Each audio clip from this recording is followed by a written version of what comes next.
မင်္ဂလာပါရှင် BSC News ရဲ့နေ့စဉ်သတင်းအစီအစဉ်ကနေຫນွေရင်းစာရကြိုဆိုလိုက်ပါတယ်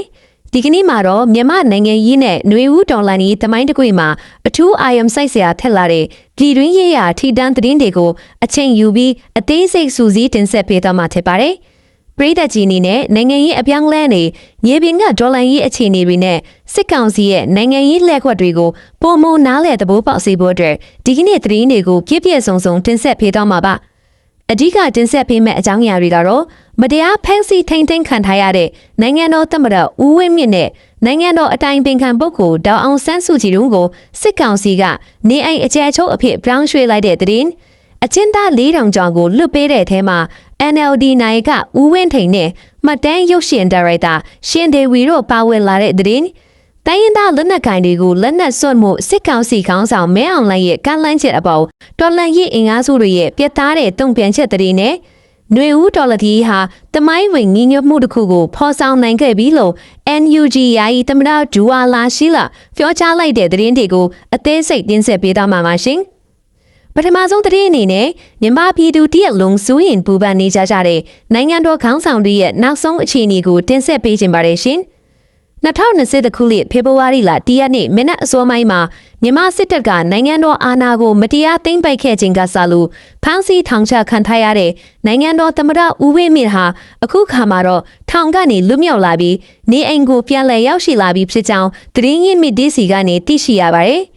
သမ္မတကြီးဦးဝင်းမြင့်ဟာနိုင်ငံတော်နဲ့ပြည်သူလူထုအပေါ်သစ္စာစောင့်သိပြီးစစ်တပ်ရဲ့ဖိအားပေးမှုတွေကိုရဲရဲဝံ့ဝံ့ရင်ဆိုင်ခဲ့သူတဦးဖြစ်တာကြောင့်ပြည်သူတွေကအထူးပဲလေးစားချစ်ခင်ရတဲ့ခေါင်းဆောင်တဦးလည်းဖြစ်ပါတယ်။ဖန်စီခံရခြင်းအတွင်းမှာလည်းစစ်ကောင်စီရဲ့ချင်းချောက်မှုတွေကိုဂရုမစိုက်ဘဲနိုင်ငံတော်သမ္မတတဦးရဲ့ဂုဏ်ထိပ်ခါကိုအပြည့်အဝထိန်းသိမ်းထားနိုင်ခဲ့သူအထိတော်လှန်ရေးအင်အားစုတွေကအတိအမှတ်ပြုထားကြပါတယ်။အခုလိုနေအိမ်တို့ပြန်လည်ရောက်ရှိလာပြီးမဲ့လည်းအဖြစ်အဝလွတ်လပ်ခွင့်ရတာမျိုးမဟုတ်ဘဲစစ်ကောင်စီရဲ့စောင့်ကြည့်ကန့်သတ်မှုတွေအောက်မှာဆက်လက်နေထိုင်ဟပ်ဖို့ရှိနေပါတယ်။အလားတကဖဲပါပဲ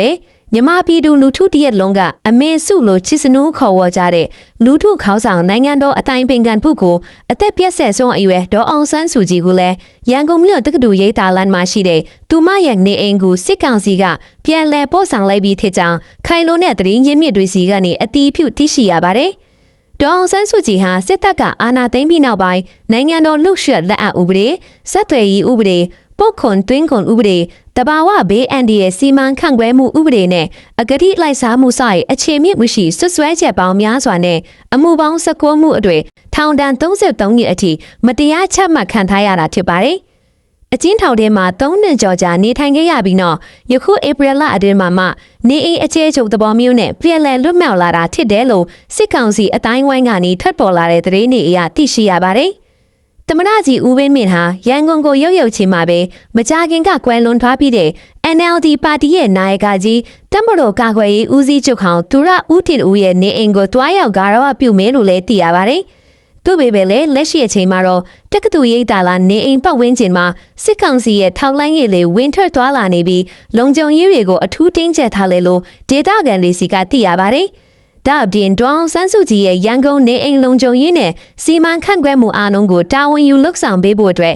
NLD အစိုးရလက်ထက်ကပြောင်တရားဥဆောင်ဝင်ကြီးဖြစ်ခဲ့ဝင်ကြီးဟောင်းဦးမင်းသူဟာလည်းနေပြည်တော်ကနေရန်ကုန်ကိုဆင်းသွားပြီလို့သိရပါတယ်။ဦးမင်းသူကိုယ်တိုင်ကလည်းစစ်အာဏာသိမ်းချိန်မှာဖမ်းဆီးခံရပြီး2020ခုနှစ်မတ်လမှာပြန်လည်လွတ်မြောက်သွားတာဖြစ်တယ်လို့သိရပါတယ်။ဒေါ်အောင်ဆန်းစုကြည်ရဲ့ကျန်းမာရေးအခြေအနေဟာပြည်သူလူထုအတွက်အမြဲတမ်းစိုးရိမ်စရာဖြစ်နေရပြီးယခုလိုနေအိမ်တို့ပြန်လည်ရောက်ရှိလာခြင်းဟာကျန်းမာရေးစောင့်ရှောက်မှုပုံမရရှိနိုင်မဲ့အခွင့်အလမ်းဖြစ်ပေမဲ့လေအပြည့်အဝလွတ်လပ်ခွင့်မရသေးတဲ့အပေါ်ပြည်သူတွေကဆက်လက်စောင့်ကြည့်နေကြပါတယ်။ဆက်လက်ပြီးဒုတိယသတင်းအနေနဲ့မြန်မာနွေဦးနိခုတက်တရာနေ့တရက်ခုနှစ်မှာစစ်ကောင်စီကပြုလုပ်ခဲ့တဲ့အကျဉ်းသားတွေလူမြင့်ချမ်းသာခွင့်နဲ့ပတ်သက်တဲ့သတင်းကိုအသေးစိတ်တင်ဆက်ပေးပါမယ်ရှင်။စစ်ကောင်စီဟာနိုင်ငံတော်မှာရှိတဲ့အကျဉ်းထောင်တွေအလုတ်ဆက်ခန်းတွေနဲ့အချုပ်ထောင်အသီးသီးမှာအကျဉ်းချခံနေရတဲ့နိုင်ငံခြားအကျဉ်းသားအကျဉ်းသူတွေအပါအဝင်အကျဉ်းသားအကျဉ်းသူစုစုပေါင်း4,904ခုဦးကိုလူသားချင်းစာနာထားမှုခေါင်းစဉ်တက်ပြီးပြန်လည်လွတ်ပေးလိုက်ပါတယ်။ဒီလိုလွတ်ပေးတဲ့ထဲမှာနိုင်ငံခြားအကျဉ်းသားအကျဉ်းသူ18ဦးပါဝင်ပြီးကျန်တဲ့သူတွေကတော့မြန်မာနိုင်ငံသားတွေဖြစ်ပါတယ်။ ဒီလူမြင့်ချမ်းသာခွင့်မှာအမြပြည်သူအထူးစိတ်ဝင်စားတဲ့ထူးခြားချက်အနေနဲ့မတရားဖန်ဆီးခံထားရတဲ့ထောင်တန်တလက်ကြော်ချမှတ်ခံထားရတဲ့နမဲကျော်မှတ်တမ်းရုပ်ရှင်ဒါရိုက်တာရှင်ဒေဝီပြန်လည်လွတ်မြောက်လာခဲ့တာဖြစ်ပါတယ်။ဒါရိုက်တာရှင်ဒေဝီဟာအကြမ်းဖက်တိုက်ခိုက်မှုဥပဒေနဲ့ဆွဆွဲခံရပြီးရတဲ့မပိုင်မှာမှထောင်တန်တလက်ကြော်ချမှတ်ခံရတာဖြစ်ပေမဲ့လည်းအခုလိုပြန်လည်လွတ်မြောက်လာတာဖြစ်ပါတယ်။သူမရဲ့ဖန်ဆီးခံရမှုဟာညီမနိုင်ငံကအမှုပညာရှင်တွေနဲ့သတင်းမီဒီယာသမားတွေပေါ်စစ်ကောင်စီရဲ့ဖိနှိပ်မှုဘလောက်အထိဆိုးရွားနေတယ်လဲဆိုတာကိုမီးမောင်းထုတ်ပြနေတာပါ။ဒါအပြင် NLD ပါတီရဲ့နာယကကြီးတဦးဖြစ်တယ်လို့နိုင်ငံရေးလောကမှာထင်ရှားတဲ့ခေါင်းဆောင်တဦးဖြစ်တဲ့ဦးဝင်းထင်လည်းဒီနေ့လွတ်ပေးတဲ့အထဲမှာပါဝင်လာတာကိုတွေ့ရပါတယ်။အသက်အရွယ်ကြီးရင်ဒီကျန်းမာရေးမကောင်းမှုနဲ့ဦးဝင်းထင်ဟာနိုင်ငံတော်ပုံလန်မှုဆိုတဲ့ဆွဆွဲချက်နဲ့ထောင်ဒဏ်20နှစ်ချမှတ်ခံထားရတာဖြစ်ပါတယ်။ဦးဝင်းထင်နဲ့အတူ NLD အစိုးရလက်ထက်ကတိုင်းနယ်ပြည်နယ်ဝင်ကြီး၄ဦးလည်းပြန်လည်လွတ်မြောက်လာတဲ့အထဲမှာပါဝင်လာတဲ့အကြောင်းကြောင့်ဒီလူမြင့်ချမ်းသာခွင့်ဟာနိုင်ငံရေးအရာအခြေအတင်ပရော့ဆရာတွေဖြစ်လာလိုက်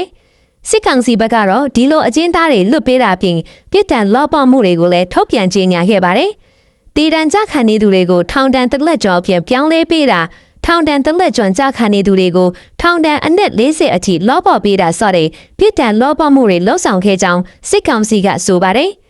တို့ပေမဲ့လည်းနိုင်ငံရေးအကျဉ်းသားများကူညီဆောင်ရှောက်ခြင်းအသင်းနဲ့မြေပြင်တော်လှန်ရေးအင်အားစုတွေရဲ့အဆိုအရအခုလိုလွတ်ပေးတဲ့အကျဉ်းသား4000ကျော်ထဲမှာမတရားဖမ်းဆီးခံထားရတဲ့နိုင်ငံရေးအကျဉ်းသားအစစ်အချင်းဘလောက်အထိပါဝင်တယ်လဲဆိုတာကိုတော့အတိအကျစိတ်နိုင်ခြင်းမရှိသေးဘူးလို့နိုင်ငံရေးအကဲခတ်တွေကသုံးသပ်ထားပါ၏စစ်ကောင်စီဟာနိုင်ငံသားရဲ့ဖိအားတွေကိုလော့ချဖို့နဲ့နိုင်ငံရေးထွက်ပေါက်ရှာဖို့အခုလိုလူနည်းချမ်းသာခွင့်တွေကိုနှစ်ကူးကာလတွေမှာဟန်ပြလုဆောင်လေးရှိပြီးတကယ့်မြေပြင်မှာတော့အဖြစ်မရှိပြီးသူတွေចောင်းသားလူငယ်တွေနဲ့နိုင်ငံရေးတက်ကွလူရှားမှု3000ထန်းပေါင်းများစွာဟာအကျဉ်းထောင်တွေထဲမှာညှဉ်းပန်းနှိပ်စက်မှုတွေစေဝါကုသခွင့်မရရှိမှုတွေကြားဆက်လက်ဖမ်းဆီးခံထားဆဲပဲလို့နိုင်ငံရေးအကဲခတ်တွေကသုံးသပ်ထားပါတယ်ထောင်တန်းရှည်လျာလာချမှတ်ခံထားရတဲ့နိုင်ငံရေးခေါင်းဆောင်တွေကိုယခုလိုလွတ်ဖေးခြင်းဟာနိုင်ငံသားကိုမျက်လက်ပြမှုစ조사မှုတတ်တာဖြစ်နိုင်တယ်လို့လည်းဝေဖန်မှုတွေမြင့်တက်နေပါတယ်။